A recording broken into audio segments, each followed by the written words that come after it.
Hey guys, what is up? I hope everybody has been having a good day.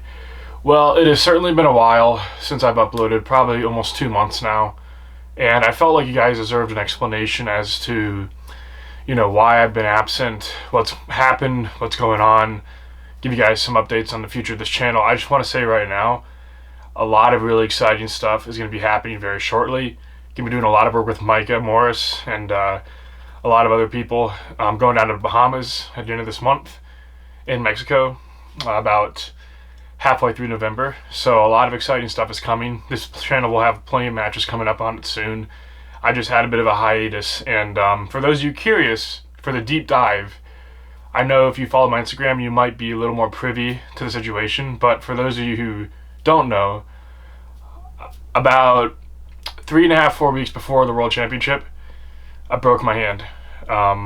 As you guys can see, I don't know if you can see it, but the incision's healed nicely. I'm about 5 weeks post-op now, but I figured I would contact you guys inside what happened, what was going on when it happened, and kind of how the last couple weeks have been.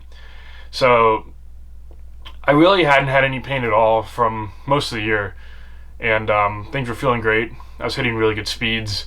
I didn't start feeling any problems in my hand until I went 235 ball speed on TrackMan.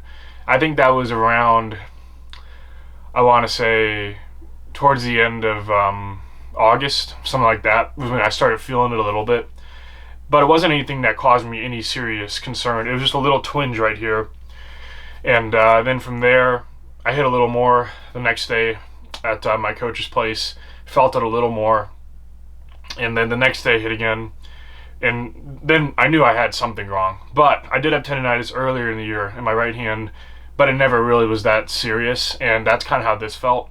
So I was like, it'll probably just resolve itself. And I gave it 4 or 5 days of rest, then went up to Utah for the last PLDA event of the year before the World Championships, and played Promontory with the new YouTube group I'm a part of called Bombers and Bombshells.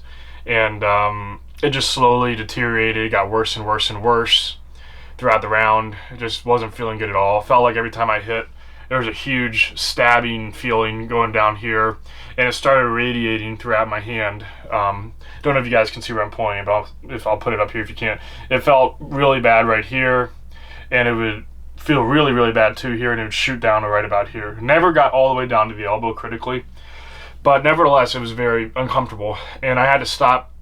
I couldn't get through the filming session. I hit a wedge shot that pretty much sealed it for me that I was done for the day. But I did actually still compete in the tournament, and I don't know how I did, because the night before, I'll never forget it. I was having Chick-fil-A, one of those grilled Cool Wraps, highly recommended by the way. It's a very nutritious meal, especially from a fast food joint. But I was having one of those wraps, and I went to grab a barbecue sauce packet with my hand, and I tried grabbing it like this, and my hand literally seized up, and I dropped it involuntarily. And that was the night before the tournament. I was just like, wow, this isn't good. And my entire hand was pretty much useless. I couldn't do this. I literally couldn't move my hand. But I was able to compete the next day, still reach 228 ball speed, and was able to get to the final 8, which I don't know how I was able to do, but it was very painful. Couldn't hit balls unless I was under adrenaline.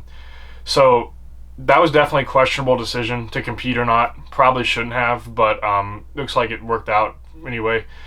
Flew back, immediately got an MRI, and the doctor came in, and his name is Dr. Jeffrey Gelfin, tremendous surgeon. He said, listen, you got a broken hook of your hamate. And I know if you guys, that sounds familiar, that's because it's the same injury Bryson had about a year ago. Basically what happened was the bone had been fractured, and the hook of the hamate is a very, very small bone on the hamate bone. It's like right around here. And that bone, if it's has a really big blow to it on the side of the hand, that bone will dislodge. And a lot of people believe that I'd had this fractured for a while because I had a pretty big ganglion cyst buildup, which they also drained.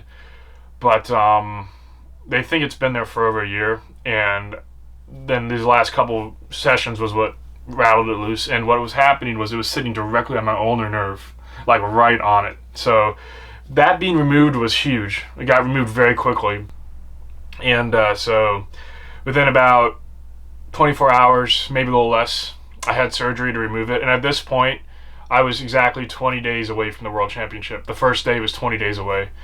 And it was a very hard time for me because there was nothing I could really do except just try to get better. Typically, the return to play time for this injury is 6 to 8 weeks, and I had a little under 3 weeks until the tournament. So it didn't look too good. But I was able to get permission to start physical therapy the day after my operation. Typically, you want to be in a splint for a week to two. But I got permission from my surgeon. He said, you're not going to do anything to it. It's just going to be very painful. But it will get you back sooner. So that's what I did. And I mean, my physical therapist was amazing. Her name was Raina, and she was amazing. She did so much to get my hand feeling better, get my range of motion back. Within about a week, I had my range of motion back, and still couldn't even consider swinging a golf club, but I was able to finally fully flex my hand, which I hadn't been able to do for a while. And about a week and a half in, I was able to start working out. I just did legs the rest of the way in. I wanted to do something to stay active because I was getting very stir crazy. I mean, it really was a very, very hard time for me, guys, because like I'd never had a significant injury in my entire career. So to have one this, I don't want to say significant, but this sudden at this time was very devastating for me. And about 2 weeks after the surgery, a week before I'd be flying in, well, actually 4 days before I'd be flying into Worlds, I was actually getting ready to withdraw. I actually typed out an entire message for my Instagram page saying I was going to withdraw. And then the night before I was due to fly out, I took a couple swings with my driver, and the first swing felt pretty rough. The next couple swings felt a little better. And by my 12th swing, I was 151, 152 club speed, and it felt okay. That was enough for me to make the decision to fly out. I still wasn't going to commit to competing, but I figured it would be important for me to at least be there as the defending champion and just see what happened. And so keep in mind, this entire time, last 3.5 weeks, I haven't hit a single golf ball. Besides those 10, 12 swings that really didn't count because I was just trying to see how much it hurt. I wasn't really working on anything. So the day before the tournament, I decided to make my decision, and I hit about 30 or 40 balls and got up to 152 club speed, 224 ball speed, and it felt okay. And it was awesome. I mean, I was ecstatic, and I was so happy to be swinging a golf club. I can't even begin to tell you guys how difficult. I said it several times, but it was such a difficult time for me. And to be back swinging that club at the World Championship was unbelievable. So we devised a plan. Me and my coach, Bobby Peterson, devised a plan. We were going to minimize my hit count. We knew I had to get my hand through 5 days of hitting. And we also knew that I'd have 5 sets a day with 6 balls. But earlier in the tournament, if I hit a good ball, I could probably get away with not hitting anymore and still win the set if I hit it really good. And that's what I was able to do. The first day was definitely rough because, I hadn't practiced in 3 weeks, but I still got through it, fortunately, because it was pretty early on in the tournament. And with 124 some hitters, you're definitely going to see a lot, not to say that there's ever anybody at these tournaments that doesn't hit the ball far, but you're not going to run into a lot of guys that have a ton of speed until the finals. So the first day I was able to kind of get through with definitely not my best stuff. The second day was when I was able to get through. I think I hit 28 total balls. I hit 11 balls in warm-up, and I believe 17 balls across 6 sets, and I was able to get through there as well. And again, all the while, I'm not able to practice between sets. I'm not able to warm up really beyond just getting to speed. So it was definitely an uphill battle, but I was just so happy to be there. And day 3, hit it really great, got to 229 ball speed, felt awesome. And it was just a great feeling to be in the mix and make it to the final day. Day 4, now I said there's 5 days, so one day you get off. And the first day I had the first group 8 a.m., and I felt very rough. But I got through that group, as I said. I had an entire second day to take off. I iced my hand probably 15 minutes on the hour for 10 hours a day and did all kinds of other stuff to keep my hand in shape and keep it going. But I digress. On to the final day, the final 16. I knew I was going to let everything I had left go. I knew I had a couple of problems. My swing, I was not hitting many balls in play all week, which is what you would expect if you haven't hit a golf ball for 3.5 weeks before the World Championship. So I knew it would be very difficult, and I knew I needed to hit big balls, and had tons of speed. Actually, it was my fastest I've ever been in competition. I think I hit 231 ball speed. I hit one ball, I'll never forget, in the second set. It's down to my last ball and just absolutely nuked one, 427 yards to win the set at 230 ball speed. But I mean, the truth was, guys, I might have been moving the club well, but I was hurting.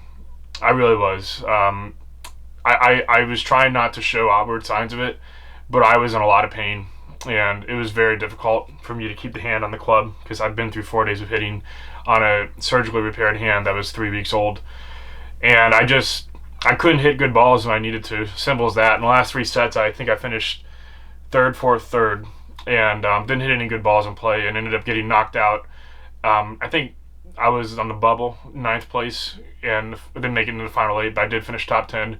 I want to give a shout out to Martin Borgmeyer for winning the World Championship. He hit it unbelievably in the final 8, and it's, we're definitely adversaries, but at the same time, as a competitor, it was really nice to see someone who's worked as hard as he has have his moment, because it was definitely deserved. But it was definitely a tough pill for me to swallow, because I really thought I had a chance, but I knew I would have to hit. I needed a lot of stuff to go my way, and I just didn't have anything go my way.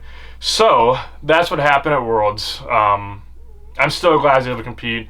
I'm still glad I was able to go out there and defend my title as best I could with the situation I was in. As I said, I'm thankful for my sponsors for their support. Cobra Golf deserves a huge shout out. They really helped me through this a lot. Puma Golf, the Net Return, Tornado Tee, Patterson Shafts. All these vendors did so much to support me and say, listen, we're with you. We're going to stay with you and take this to the end, wherever this is. I also want to say one more thing about this, because I know a lot of people are going to be concerned about what I just did. I got several opinions from 4 different medical professionals before I went to Worlds, and one while I was at Worlds after the first day, who all agreed I wouldn't do further damage to the hand because there was no bone, there was no actual issue with the hand beyond the fact that there's a lot of inflammation. And there was a lot of consensus amongst the medical professionals that I worked with that you're just going to be dealing with inflammation. You're not going to be causing anything to be sawed at or chopped at or cut into that will be long-term. So they said there's a very, very low chance of that. You can probably go ahead and compete and not worry about too much. So that's why I decided to do it, and I don't regret it. And as for, just so you guys know, so you're at ease, I already feel way better. This hand is already back to probably 90%. And I would say within 2 weeks, it's going to feel 100%. I actually had a range session about 4 or 5 days ago, and it felt really good. A little bit of tenderness the first couple swings, but after that, I was just hitting irons and drivers like no thing. So I'm going to be fine.